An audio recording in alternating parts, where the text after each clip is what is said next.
Баршаңызға сәлем. Мен енді мынау осы жылыжай чатында қосымша идея, бизнес туралы айтқанға, сол туралы бір идея емес, оны көп кісілер білетін шығар.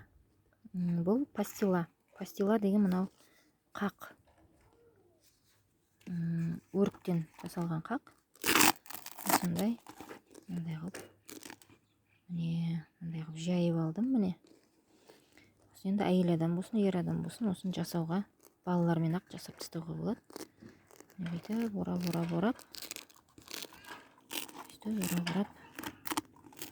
керемет.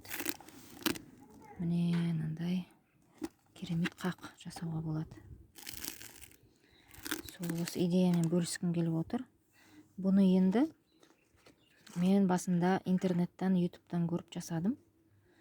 Онда міне мынандай пергамент дейді, пергамент қағазы дейді. Осы пергамент қағазға жайдым. Бұл пергамент қағазға жайып едім, қалай жапты, солай жапты да қалды, алынбай қалды.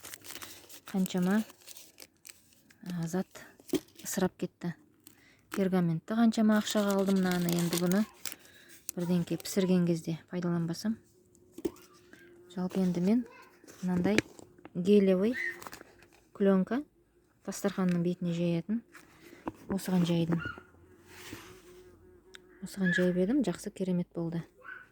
Сосын мынандай ыдыстарға, мынандай 4 бұрышты осындай бір асты тегіс ыдыстарға жайса болады. Астына кішкене май жағып жіберіп, қатты қалың емес, жұқалап май жағып жіберсе жақсы алынады. Күннің астына кептіріп қояды. Осындай. Мен енді мынандай пленкаға жайдым. Сосын тағы да мынандай дастарханға жайға болады. Көне дастархан болса, мен үйдің дастарханның шетінен кішкене кесіп алдым. Беті жып-жылтыр. Жып-жылтыр болу керек, мына беті жып-жылтыр.